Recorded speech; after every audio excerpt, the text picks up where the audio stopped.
Untuk podcast kali ini kita akan membahas tentang ilmu kimia sebagai fondasi tak tergantikan dalam industri manufaktur. Nah, sebelum masuk kepada materi, kita mau memperkenalkan diri dulu nih di setiap anggotanya. Mulai dari Pertama, kiri. nama saya Rinaldi Pramudia Laksana. Nama saya Muhammad Resna Resdani. Saya Salman Alfarisi. Saya Jabat Firdaus. Nah, sesudah perkenalan, kita masuk ke dalam materinya. Nah, pertama-tama selamat datang di podcast kami, di mana kita akan membahas peranan ilmu kimia dalam perkembangan industri manufaktur. Dengan peran krusial ilmu kimia dalam menggerakkan roda industri manufaktur, dari pembuatan bahan hingga proses produksi. Nah, ilmu kimia membentuk fondasi yang tak tergantikan dalam kemajuan industri. Mari kita eksplor lebih dalam. Nah, kita langsung masuk ke materi yang sudah dibentuk. Nah, menurut Mas Rey, Ya, apa sih yang membentuk materi mulai dari atom itu? oke. Sebelumnya berterima kasih kepada Pajak telah mengundang saya ke podcast ini dan mempersilahkan saya menjelaskan tentang membentuk materi mulai dari atom. Oke, membentuk materi mulai dari atom. Ilmu kimia adalah kunci dalam memahami sifat-sifat materi di tingkat atomik dan molekuler dengan pemahaman yang mendalam tentang reaksi kimia dan struktur molekuler. Para ilmuwan mampu memodifikasi bahan mentah menjadi material yang beragam, mulai dari logam hingga polimer. Inilah yang membuka pintu untuk inovasi material yang menjadi landasan dari produk-produk modern. Nah, itulah bentuk dari materi dari atom. Nah, selanjutnya itu ada proses produksi yang teroptimasi. Nah, bisa dijelaskan oleh Mas Salman. Baik, terima kasih untuk Mas Paja udah memberikan saya waktu dan mengundang saya kemari. Oke, untuk proses produksi yang teroptimasi itu tidak hanya dalam tidak dalam pembentukan bahan.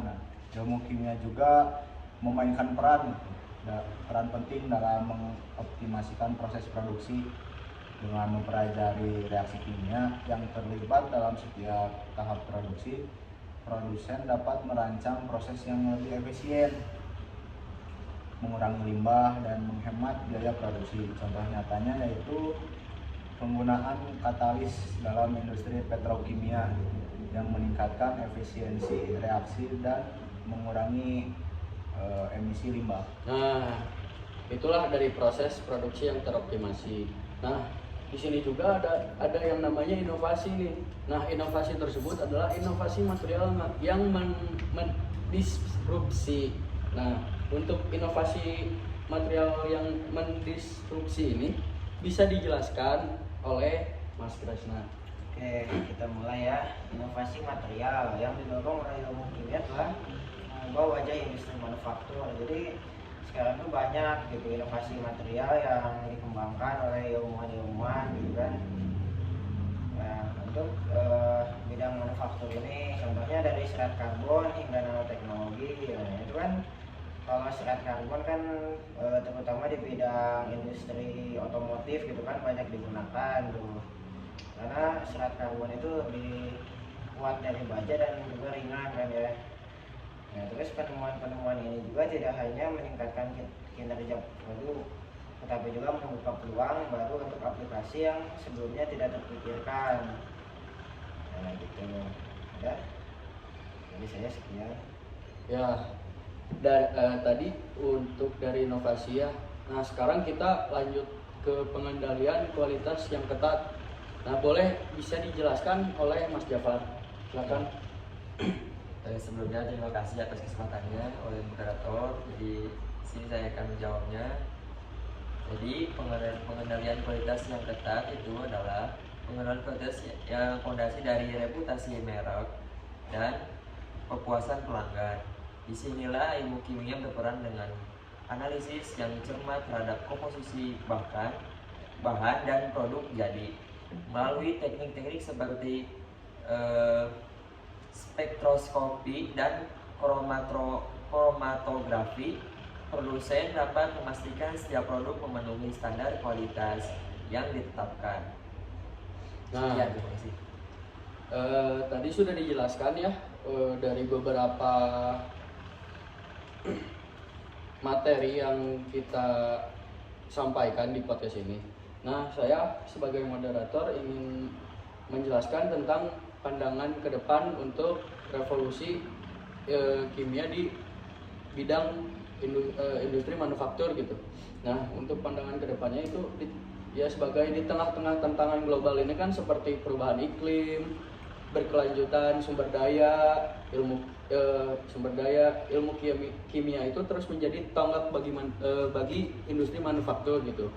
Nah, melalui inovasi yang berkelanjutan dan pengembangan proses yang ramah lingkungan, ilmu kimia bisa memimpin jalan menuju masa depan industri yang lebih hijau dan berkelanjutan.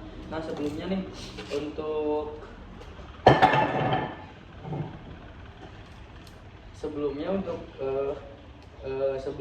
penutup, maaf ya guys, tadi ada kesalahan teknis.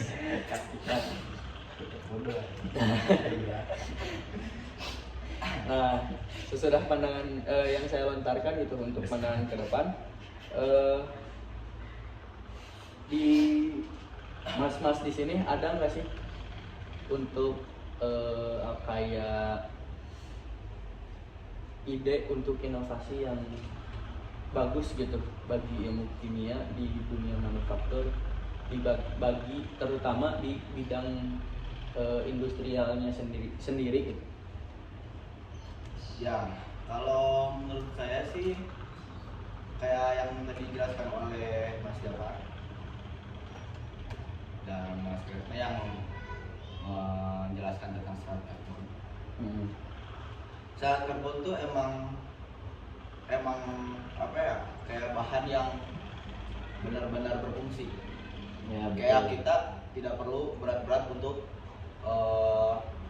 bukan membuat kayak kita harus mencampurkan besi atau apa. Ya. Tapi dengan serat karbon itu kita dapat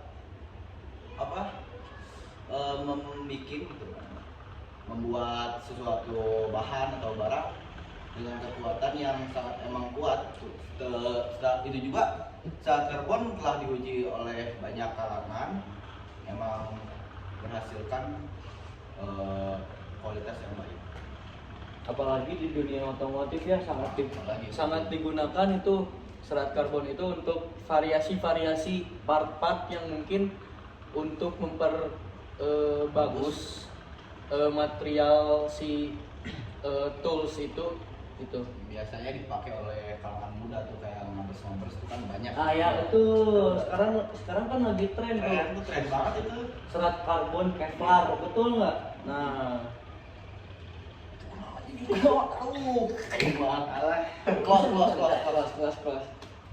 Bisa. Enggak.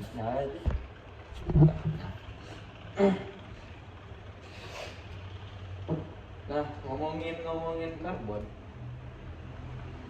apa aja sih yang ngaruh gitu di dunia otomotif tersendiri bisa dibilang? Kalau menurut saya sih kayak dari part-part motor, kalau udah mobil itu kan yang memakai serat karbon itu gimana ya, tidak hanya meningkatkan ketebalan bagi part-partnya, serat karbon tersebut dapat meringankan beban yang dipikul oleh motor tersebut. Makanya sekarang kan banyak orang-orang tren karbon Kevlar berapaan. Ya, betul. Bukan hanya McLaren bulat warna apa bos, kayak Ya, serat karbon itu tahan panas ya. Ya, betul. Nah, kalau rumah Anda panas, pakai aja tuh Serat karbon. Jadi jangan khawatir kalau rumah Anda itu terlalu panas oleh radiasi yang ditimbulkan oleh matahari. Boleh gitu dipakai sarannya ya. Boleh, Bang. Untuk menggunakan karbon serat karbon apalagi gitu.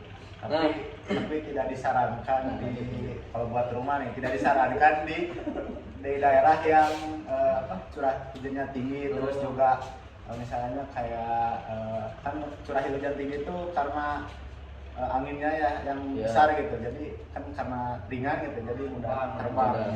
ya.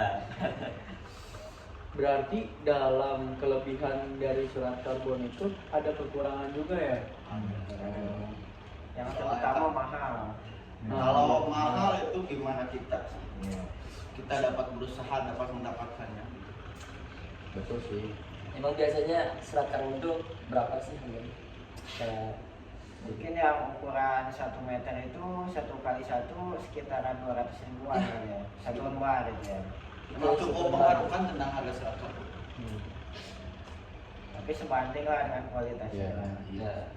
Dan soal pengerjaan serat karbon itu tuh dibilang rumit ya guys.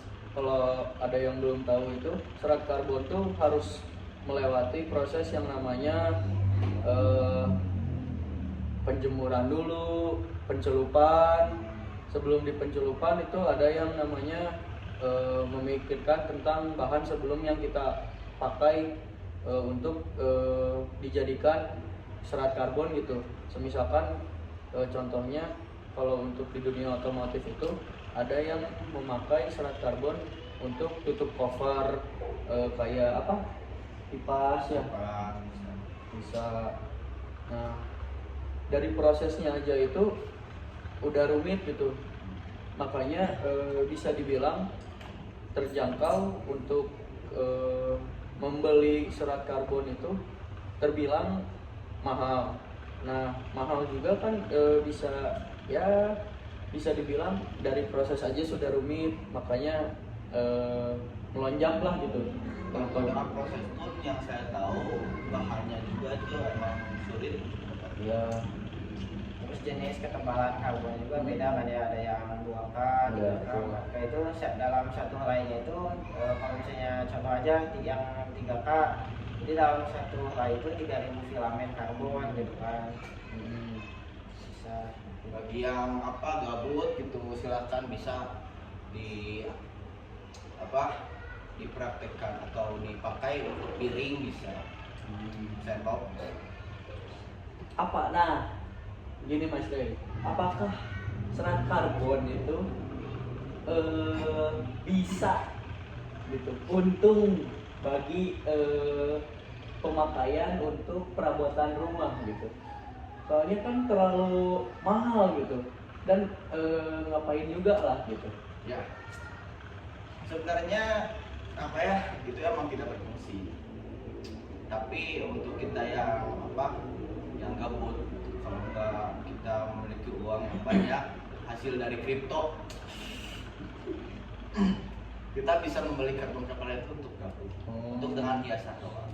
Oke. Kebanyakan kan anak-anak sekarang tuh yang beli karbon bukan hanya untuk fungsi untuk gaya. Betul. Nah, untuk pandangan semua akang-akang di sini nih, gimana tentang kayak buat gaya-gayaan doang gitu? Si serat karbon ini tuh diperuntukannya untuk buat gaya-gayaan doang. Padahal kan masih banyak material yang lebih efisien, lebih berkualitas, lebih mudah dijangkau, lebih ya bisa dibilang murah tapi bagus gitu. Nah untuk perbandingannya dari serat karbon itu sendiri bagaimana buat akang-akang? Kalau menurut saya, menurut saya dari material-material tersebut yang mudah dijangkau atau harganya terjangkau, bersahabat, pasti masing-masing punya kekurangan. Betul. Nah, sebenarnya tidak harus untuk memiliki karbon Kevlar dalam kehidupan kita. Karbon apapun, serat karbon tidak perlu sebenarnya. Cuman yang memiliki rata-rata yang memiliki serat karbon tersebut mampu untuk membelinya, yang pertama. Yang kedua mengerti cara memulainya atau mengerti untuk penggunaannya, mengaplikasikannya kemana. Jadi ya kita harus pandailah memilihnya. Jangan jangan hanya untuk bergaya. Kalau misalnya untuk bergaya, ingat lah, orang tua kita pakai baju partai. Dan ngapain juga ya, Ngapain juga? kita toh belum punya duit sendiri gitu. Kalian ini di rumah bukan Timothy Roland, ya guys. Ingat itu. Apa itu? Kalau Timothy Roland kan McLaren orang apa bos? Oh, Kita harus merintis dari awal. Kita harus memahami fungsi dan kegunaannya. Jadi jangan hanya untuk bergaya. Begitu. Kalau bisa. Jadi negatifnya itu bisa bisa dibilang untuk sombong-sombongan Nah, gitu ya. iya. Nah, dan gak baik juga gitu. Iya. Ngapain juga ya? Anak muda zaman sekarang. Iya betul. Sedih saya lihat sebenarnya. Suka nggak ingat apa itu di sana capek-capek kerja, capek-capek kerja loh guys orang tua kalian, terus kalian dikasih uang dan tidak memanfaatkan uang itu dengan baik. Nah, contohnya membeli serat karbon yang ibaratkan untuk motor kalian itu sendiri, sisi dari yang lain gitu bisa diperuntukkan lebih banyak gitu kegunaannya, bisa dibelikan makanan, entah dipakai untuk ya membuat usaha gitu kan. Tapi kalau misalnya dia tahu untuk mengaplikasikannya emang bagus. Tapi kan zaman sekarang banyak yang pakai kayak gitu tuh, di jalannya part-partnya kayak gitu, pot brong, bukan banyak yang gitu. Itu yang nggak baik. Oh, itu yang nggak baik ya. Saya kecewa, merasa sedih. Kenapa harus begini? Susah untuk dijelaskan. Tapi sekarang banyak kalangan ya pengusaha-pengusaha yang memproduksi karbon Kevlar itu padahal bukan Kevlar gitu. Itu cuman karbon tempel doang kan. Padahal dia cuman dia bilangnya gitu ke apa sih, kayak kalangan kayak oh ini karbon Kevlar kayak gitu kan. Iya, jadi untuk apa? Para konsumen harap hati-hati. Jangan bodoh banget kali. Betul. Harus pandai-pandai memilih barang. Jangan hanya untuk bergaya, wah ini murah, gayanya mahal nih. Jangan. Percuma kita beli yang murah gitu kan. Tapi KW wah. Mending beli yang ori aja guys. Mending yang ori yang emang kualitasnya bagus, nggak cuma karbon Kevlar. Dan kalau misalnya mau looknya gitu bisa pakai karbon celup gitu kan. Ya, bisa. Menggunakan sistem water printing gitu kan, jadi Betul. pak dicelup menggunakan water printing gitu kan. Betul. Bisa lebih murah dan juga Lebih murah ya, terjangkau. lebih terjangkau. Mungkin ada dari tanggapan lagi dari Kang Jafar, Kang Saman atau Kan buat karbon Kevlar itu yang big celup itu ya. ya Nah, itu teh emang kalau dari look bagus, cuman nggak ada fungsinya gitu. Iya, Cuma look lupa betul.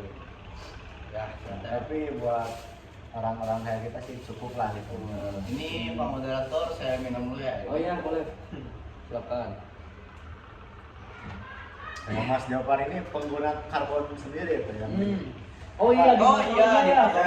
betul. Betul. kita itu karbonnya Nah. gimana tuh? Karbonnya dicelup apa gimana? Saya ingin bertanya kepada Mas Jafar. Untuk karbon itu yang digunakan di motor Mas Jafar itu segitu berapa harganya? Terbilang murah kah atau terbilang mahal? Oh, kalau itu sih murah. Soalnya itu mah cuman hanya inovasi gitu ya, cuman ya, Ya, kayak karena buat terpaksa variasi ya. itu juga Iya. terpaksa karena nggak ada yang orinya gitu. Betul. Iya. Jadi belinya yang ada aja, nggak ada. Ya itu seperti ya itu. adanya. Iya sih. Jadi seperti Tapi- itulah. Berarti kepada masyarakat pun harusnya kalau misalnya nggak ada banget, ya pakailah yang seadanya. Iya, betul. Nggak selalu harus memaksakan. Iya. Dan kedepannya juga harus ya untuk kalangan masyarakat gitu bisa dibilang pandai-pandailah memilih gitu kan. Perbanyaklah edukasi tentang dunia otomotif di industri manufaktur gitu. Banyak kok link-link yang menjelaskan bahwa tentang di dunia industri manufaktur itu seperti apa, tentang gitu, tentang material itu sudah banyak gitu di platform-platform yang kayak Google kayak gitu, itu udah bisa dicari gitu. Nah, mungkin dari kami sudah cukup untuk menerangkan tentang materi ilmu kimia sebagai fondasi tak tergantikan dalam industri manufaktur gitu. Nah, saya sebagai moderator, saya Muhammad Fajar Dia Pratama Rifai, izin undur diri, dan kepada akang-akang semua ini terima kasih ya kembali atas kesempatan dan waktunya sudah menyempatkan gitu di podcast kali ini untuk berdiskusi tentang materi tersebut. Nah, jadi mari kita akhiri dengan mengakui bahwa ilmu kimia adalah pendorong utama di balik perkembangan industri manufaktur. Dari pengembangan bahan hingga proses produksi yang efisien, ilmu kimia terus membentuk fondasi dari produk-produk yang kita nikmati setiap hari. Terima kasih telah bergabung dalam podcast kami. Sampai jumpa di episode berikutnya. See you.